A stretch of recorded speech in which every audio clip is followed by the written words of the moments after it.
पर्यावरण संरक्षण आणि हरित परिसर निर्मिती आणि भावी पिढीसाठी समृद्ध नैसर्गिक वारसा निर्माण करण्याच्या उद्देशाने मारेगाव पोलीस ठाण्याच्या वतीने 22 जुलै रोजी सकाळी 7 ते 10 या वेळेत पोलीस ठाण्याच्या परिसरात स्वस्तिक पॅटर्नद्वारे तब्बल 900 वृक्षांचे नियोजनबद्ध वृक्षारोपण करण्यात आले।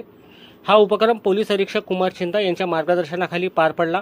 संपूर्ण उपक्रमाचे नेतृत्व पोलीस निरीक्षक सागर दानडे यांनी केले, तर वृक्ष लागवडीचे शास्त्रोक्त नियोजन व अंमलबजावणी षण्मुखा नाथन यांनी स्वस्तिक पॅटर्नच्या माध्यमातून केली। या अभिनव पद्धतीमुळे परिसराचे पर्यावरणीय संतुलन राखण्यासोबतच आकर्षक हरित परिसराची निर्मिती होणार आहे। या उपक्रमासाठी वन विभागाने मोलाचे सहकार्य केले। सहाय्यक वन संरक्षक अधिकारी संगीता कोकणे तसेच वन परिक्षेत्र अधिकारी मारेगाव भीमराव खेरडे यांच्या उपस्थितीत वन विभागामार्फत विविध प्रजातींची वृक्षरोपे उपलब्ध करून देण्यात आली।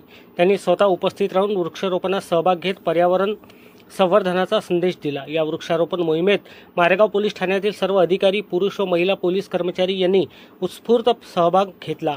प्रत्येकाने लावलेल्या वृक्षांचे संगोपन व संवर्धन करण्याची जबाबदारी स्वीकारत पर्यावरण संरक्षणाचा संकल्प केला। वाढते प्रदूषण, हवामानातील बदल आणि पर्यावरणीय असंतुलन लक्षात घेऊन पोलीस प्रशासनाने राबविलेला हा उपक्रम समाजासाठी प्रेरणादायी ठरत आहे। वृक्षारोपणाबरोबरच वृक्षांचे दीर्घकालीन संगोपन करण्यावरही विशेष भर देण्यात आले। यावेळी मार्गदर्शन करताना पोलीस निरीक्षक सागर दानडे म्हणाले, वृक्षारोपण ही केवळ एक दिवसाची मोहीम नसून भावी पिढीसाठी हिरवागार वारसा निर्माण करण्याची सामाजिक जबाबदारी आहे। स्वच्छ, सुंदर व प्रदूषणमुक्त मारेगाव घडवण्यासाठी मारेगाव पोलीस सदैव कटिबद्ध असून प्रत्येक नागरिकाने किमान एक तरी वृक्ष लावून त्याचे जतन व संगोपन करावे।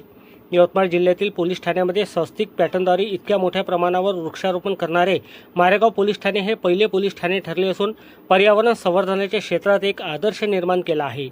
हा उपक्रम केवळ वृक्षारोपणापुरता मर्यादित नसून हरित व शाश्वत भविष्य घडविण्याच्या दिशेने उचललेले महत्त्वपूर्ण पाऊल मानले जात आहे।